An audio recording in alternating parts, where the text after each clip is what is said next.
సినిమాల రిలీజ్ కి అన్ని ఆపేసి సినిమాలు రిలీజ్ చేయమంటారు.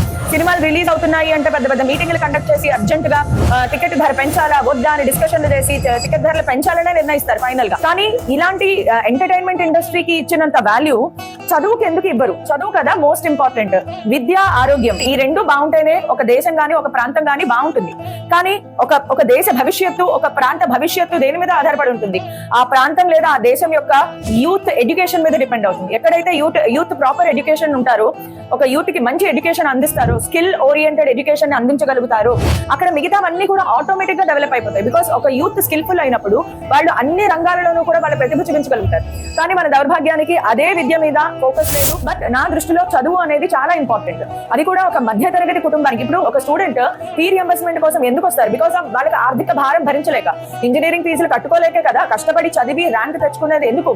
ఒక మంచి కాలేజ్ లో రావాలి, అక్కడ ఫీజు నేను కట్టుకోలేను కాబట్టి నాకు ఫీ రియంబర్స్మెంట్ కావాలి అని సంపాదించుకున్న తర్వాత దాని మీద దృష్టి పెట్టాలి కదా. వాడు చదువుకోవాలి అంటే వాడి భవిష్యత్తు మీ చేతుల్లో ఉంది కాబట్టి కొంచెం గవర్నమెంట్ వీటిని పట్టించుకుంటే బాగుంటుంది అని అనిపిస్తోంది నాకు.